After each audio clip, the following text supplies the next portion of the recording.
Hey guys, it's Dan. Welcome back. This is going to be a quick remediation project video for a Griffin model that I've had mostly painted for quite a while. It's just been sitting on my desk as something I wanted to redo in my newer painting style. I have a big unit of foot knights that are almost done. I just got to finish up the basing on them. But sometimes, like when I have models in a drying state that I know are going to need to dry for a minute, as these were, I'll pick up a small project like this that I know will only take like 30 minutes. To an hour of work, just knock it out while stuff is drying. So that's what's happening here. So I'm base coating pretty much the entire model here in Citadel Scrag Brown. So all of the feathers and the fur, because I wanted to create the illusion that it's kind of like blending from feathers into fur. But yeah, I'm just giving it a nice even coat. Make sure you get the underside of the wings there. That's what I am demonstrating. I left the body portion, like the cat portion, alone, and then the tips of the wings are ultimately going to be that same dark brown color. I'll reapply a new coat of it, but that's why I didn't extend any further than that. And here I'm breaking out XV88, and this is the, again, cat body is going to get this. So the tail, the hind legs, and this model's it's cool. Like I think it's WizKids deep cuts. I'm actually not a huge fan of the pose just because it's like turning over itself. But these figures are really good for the D&D if you play that. The small ones, like human size figures, I find lack a little bit of detail, but are excellent for role playing. And the larger ones like this, I think are detailed enough that they can be used alongside something like a Games Workshop model. So yeah, what I'm doing here is reapplying, this is Rhine oxide, so I'm reapplying that just on the tips of the wings here. So you want to just do the outermost feathers, tops and bottom, underneath the model.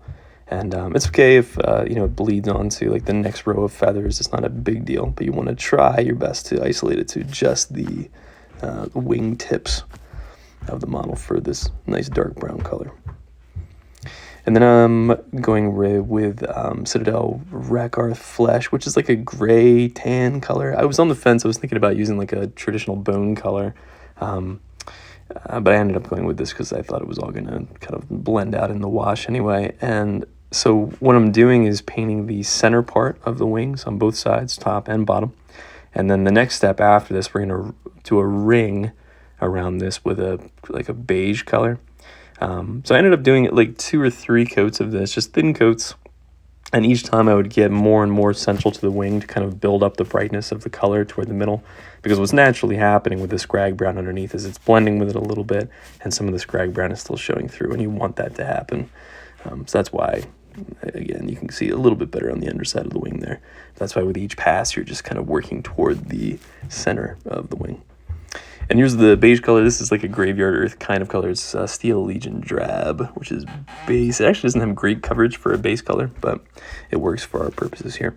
And so, yeah, we're going to paint the outside of the tan color that we just applied, whatever color you're using.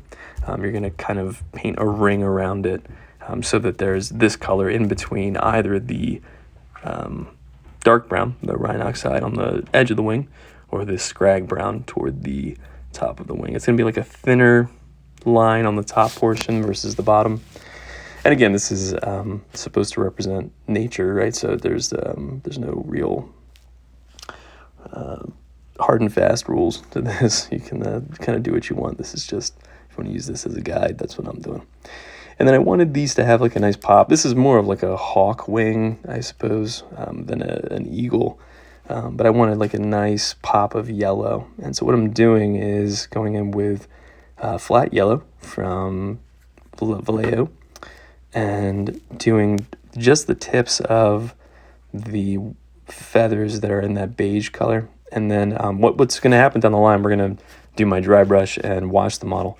And then I'm going to come back and do another like dot highlight to make the yellow pop a little bit, because a lot of it's going to wash out with the wash step. But yeah, what we're doing here is just kind of like a preliminary highlight layer of a nice bright yellow color.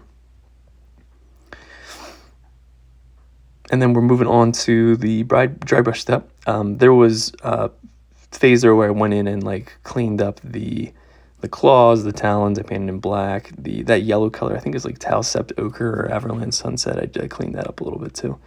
But that's pretty much it. Otherwise, you have seen everything that I did with this model. So we're taking a bright color, bright white color. You can use white scar, whatever you got, and you can do a very, very light dry brush of white over the entire figure, and make sure that any like flat areas that don't have anything to like pick up the color, you're especially careful with, because that's where you'll have like streaks of white that don't look very correct. So yeah, just again, very nice light dusting of white over the entire model. And you can get a little bit more aggressive with the lighter color, like that tan color that I used, as we saw with the Templar Knight tutorial, where with something like a off-white color, you can get much heavier with the dry brush. Whereas with like that dark brown color, that Rhinoxide, you want to be a little bit more light-handed with your dry brushing approach. So again, experiment with it, do whatever you like, but that's what I'm doing here. And I'm taking that same white color and I'm going to come in with a detail brush. And much like what we did with the yellow on the tips of the wings, I'm coming through, and I will say I've mostly stuck to like highlighting the tips of the wings, because the concept here is that you're going to pick up areas where the sun is catching these feathers. So oftentimes that's going to be on the edges, but you really want to use the dry brush step as a guide, where anywhere the raised edges were picked up white at the dry brush step, you want to come through and kind of highlight that highlight, if that makes sense. So oftentimes, again, it's the tips of the feathers in this case, but sometimes it'll be like the flat portion of a feather, like the middle portion, if that is the most raised part of the wing. Anyway, it makes more sense, I think, as you're doing it, if you just follow the dry brush highlights and try to highlight those.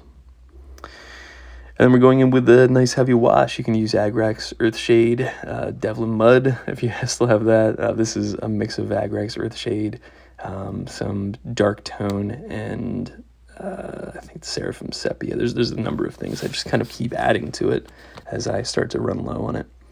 And it's just a nice heavy wash over the entire model. Again, making sure that you wick away any wash that's building up in like, or pooling in flatter areas. You don't want any extreme pooling. You just want a nice heavy coat over the entire model. And then once it's dried, I mentioned before, we're going to come back with this bright yellow color, and I wanted this yellow to really pop in the way that we apply that white highlight to make certain raised areas pop.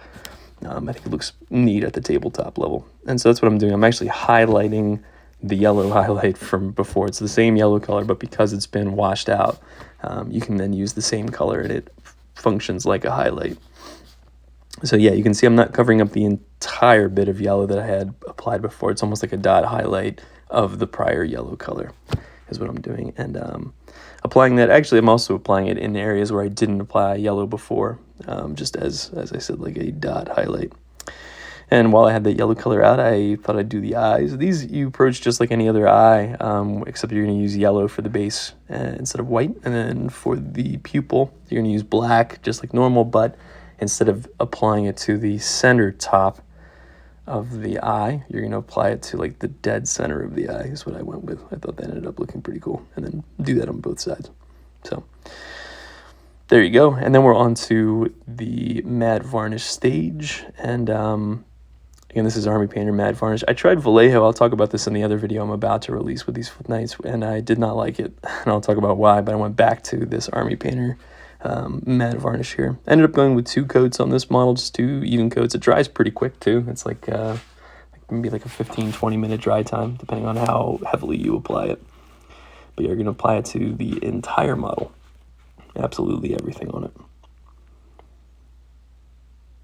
And I don't often show basing, and maybe I'll start doing that. It's just kind of a pain. But I decided, like, what the hell, I'll do it on this one. And I started doing footage for the basing, and that's me applying, it's called Territorial Beige, is the color I use from Apple Barrel Paints. And then like a gray color for the stone. And ended up spilling water all over my paint station midway through and just shut off the camera and walked away for a minute. So that's why you only have a portion of the basing step here. But I have a video, again, I'll drop a link in the description of how I do all of the basing in my army. And this particular model is no different. So you can check out that video and you'll have a much more thorough tutorial indicating how I did this base. And the only other thing I did before the footage cuts here to the finished model is I applied some blood effects to the talon and the beak that I thought looked neat and covered up some issues that happened at the wash stage. And there you go. So there's the finished model. I thought it looked pretty cool, and I think has wide application, especially in a fantasy setting. And as I said, I'm going to have a tutorial on Foot Knights dropping here soon. So as ever, I appreciate you guys sticking with me, dropping by, and until next time, happy gaming.